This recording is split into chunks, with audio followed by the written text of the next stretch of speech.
Hi guys, welcome back to my channel. This is part 2 of the two-part video about coding boot camps, full-time versus part-time coding boot camps to be exact. I hope you enjoyed the last one. If you haven't watched the last one, I'll link it somewhere over there, somewhere, so you could watch it before you watch the second part. So I hope you enjoyed the second part, and as always, I'll see you in another video. Now, as far as the class structure is laid out, I'm going to go back to the full-time. I told you I'm going to be jumping around here, so we're just going to make this happen. So as far as the class sizes were relatively small in the coding bootcamp, the full-time cohorts that I was involved with, and I equate that to just I was a part of the first cohort that graduated for the full-time coding bootcamp, and so I guess many people didn't know about it because there wasn't a ton of advertising. So I'm guessing a lot of people just didn't know about it, or they weren't ready to take that risk. So there's that. I would say it was about maybe like 15 students to start out with, and then it trickled down to what was it, like, I don't know, maybe a couple handfuls of students at the end, maybe. So it kind of just depends. Also, for full-time, they rented space downtown, so that was kind of a interesting commute for me because I had to take public transportation, but it also meant less money for gas money coming out of my pocket, so that was a plus. Also, with the space, they were able to provide like snacks and drinks, and not alcoholic beverages, but regular drinks, coffee, unlimited stuff. And then with our class size being so small and us being the first one, we were able to say, hey, what about this particular snack? And they were able to more than most likely pull through and get it for us. So that was awesome as well. Now, we were also able to connect with cohorts behind us, so that was a plus.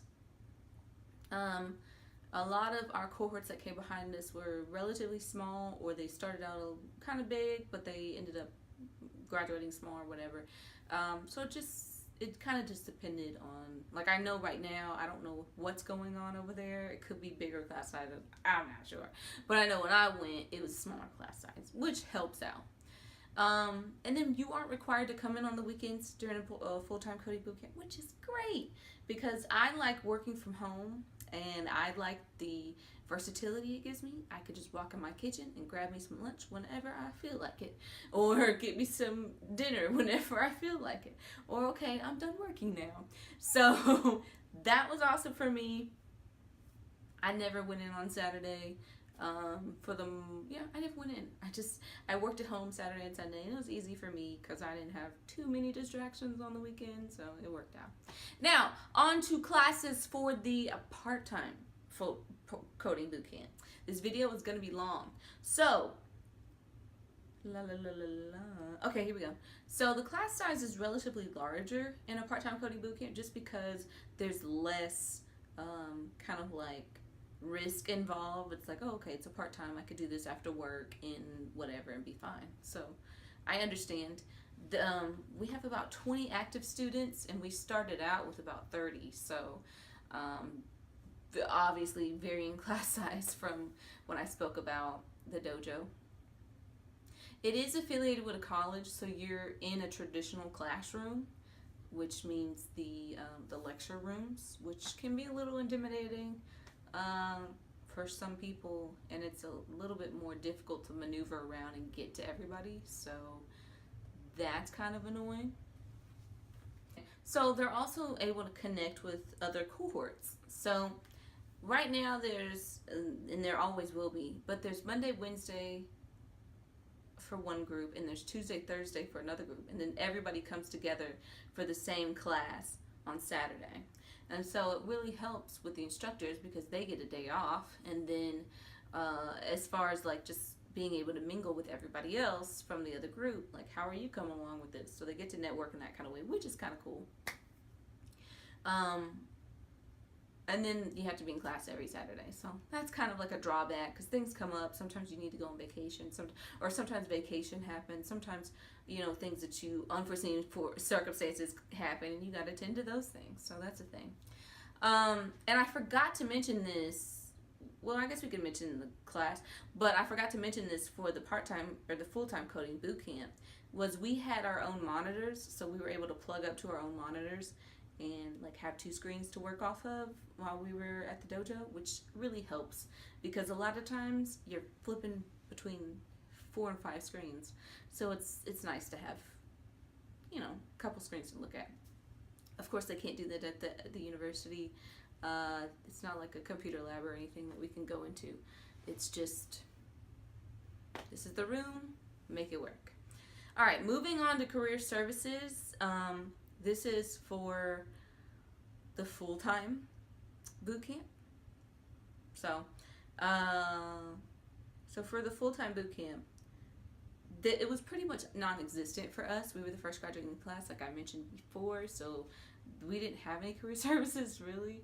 Towards the end, they flew in a couple people from California, but California and Dallas markets are totally different, and what works over there is probably not going to work here, so it's a little difficult to maneuver around that. So currently, they have their own career services person, but just when I graduated, they did not.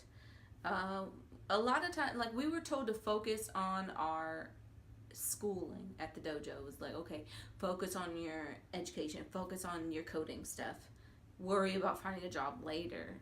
And it's kind of it's not good advice, but I feel like it wasn't the best advice because when we got out, it was like, all right, now we got to get resume and LinkedIn stuff, online presence things. How am I gonna get all this stuff together? And I only have, they say, well, you have a few weeks or whatever, but when you have not been working for 3 months, you need to hurry up and find you a job. So it's like, I don't have more time to waste. And I think you need to just get out there as soon as you can, especially and market yourself, especially since there's so many people trying to get into this field. Like, you gotta get out there. So I feel like that might have not been in the best interest, but it happened. So I think that was it for the career services. Now for the career services for the part-time coding bootcamp, it's very present, and it's it's throughout the full coding bootcamp experience, and I think they even get some time afterwards, which is really cool. And they also have career services homework to complete throughout the course of the program, which makes it pretty easy. So, it's tough, right? Don't get me wrong. However, not only are you focused on coding, but you're also still in the mentality of, I need to find me a job, rather than let me get lost in my code and not think about anything else. You know what I mean? And it may just be different for every other person. I don't know. So, with that being said, they also have mock interviews throughout the entire course of the coding bootcamp. Now, they don't do them every week, but they set aside time, like 2 or 3 times within the coding bootcamp to do those things. They also have one-on-ones with their career services person as well to go over their resume. So it's very beneficial, I should say. Let us move. No, that's not. Okay. So, career services is also involved with constant contact with people that they can connect with, employers, companies that they can get connected with to help these individuals. We had somebody come in a few weeks ago and talk to the students, and I heard that it really got the ball rolling for them, and it really made them excited about getting their things together so they can get out there and get in the field and get ready and get started. So that was totally awesome, right? And then they're said to have somebody else come in a couple of weeks. So I think it's going to be pretty good. I think that's awesome. We didn't have that. So it's like, oh, that'd be nice to have. Oh, well. So anyways, the next and last thing is student services. there being any tutoring for the full-time coding bootcamp at all provided. And as far as surveys, it was just like basic feedback that they wanted. You know, how's it going? How's the material? Are you getting it? Whatever. And then for the part-time, there was like student services is so there. There is a particular individual that is assigned to each cohort, or you know, I don't know how it is at other places, but this person is responsible for a ton of people. So I know it can be kind of hard to keep up with everybody, but this person makes it happen. So I hadn't heard of this person before this part-time coding bootcamp. I was like, what is the student services? Whatever. I had no idea. So it's really cool. This person keeps track of people.